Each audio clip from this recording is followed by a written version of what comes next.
అయ్యా డీజీపీ గారు,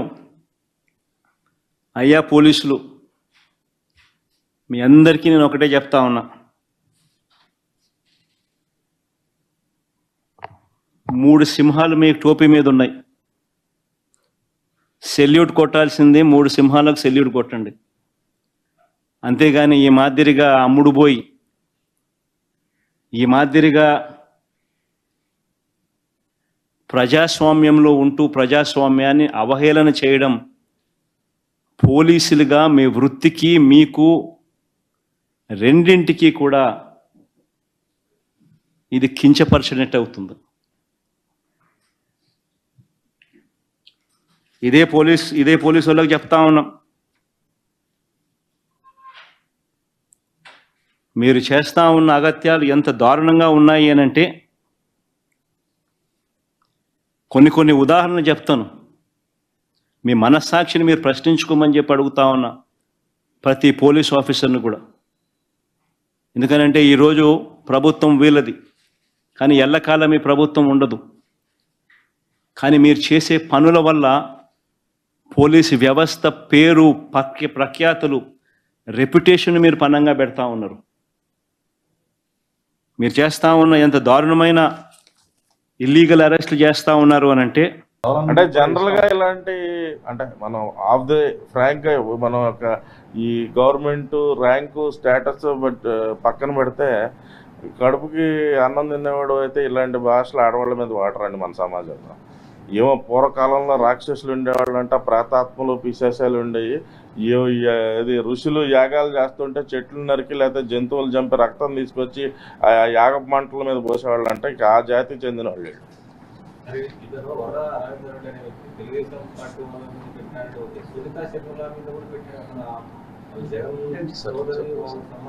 ఏంటంటే ఒకసారి అర్థం కాదు.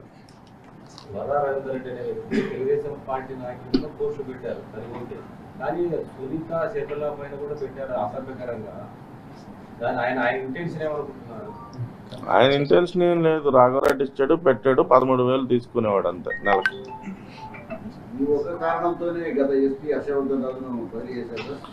దీనికి దానికి సంబంధం లేదండి.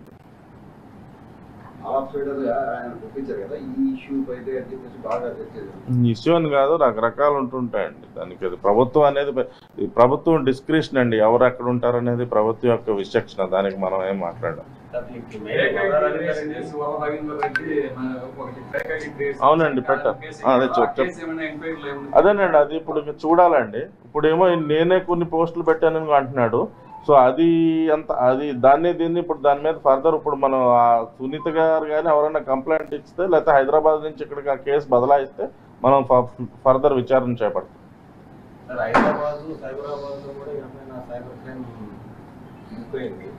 అదే వైఎస్ సునీత గారు ఇచ్చారండి, వాళ్ళు దానిపై ఎటువంటి చర్యలు చేపట్టలేదు. అయితే రెండు రకాలుగా చేయొచ్చండి. ఆ కేసే హైదరాబాద్ పోలీసులు మనకు బదలాయించవచ్చు, లేకపోతే సునీత గారు వచ్చి ఫ్రెష్గా కంప్లైంట్ ఇవ్వచ్చు. వస్తే దాని మీద మనం ఫర్దర్ విచారణ చేపడతాం. అంటే ఈ కేసుకి దానికి డైరెక్ట్ రిలేటెడ్ ఇతను వాంగ్మూలంలో వచ్చిన విషయాలన్నీ మీకు మీతో పంచుకోవడం జరిగింది. ఇదంతా కాన్స్పిరసీ కదండి. అదే తాడేపల్లిలో పీవీఆర్ ఐకాన్ కాంప్లెక్స్ 3వ ఫ్లోర్లో పెట్టుకుని ప్రభుత్వ జీతంతో అందరూ దానిలో నియమించుకుని ఇలాగ బూతులు తిడతాం అంటే ఏంటంటే ప్రతిపక్ష పార్టీ యొక్క మనోధైర్యాన్ని రోడ్డు మీదకి వచ్చే బయటకు వద్దామన్న మనోధైర్యాన్ని చంపటమే కదా. ఇది అంతా దైత్య రాజకీయం అంటారు, దైత్య ప్రవృత్తి. 8 జిల్లాలో ఒక 10 కేసులు ఉన్నాయి, మొత్తం రాష్ట్రంలో 30 నుంచి 40 కేసులు ఉన్నాయి.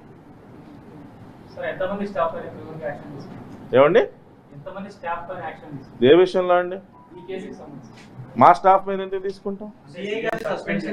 అది సిఐ గారిది అంటే ఆ రోజు అతను బాధ్యతాయుతంగా వ్యవహరించలేదు కాబట్టి చేయవలసి వచ్చిందండి.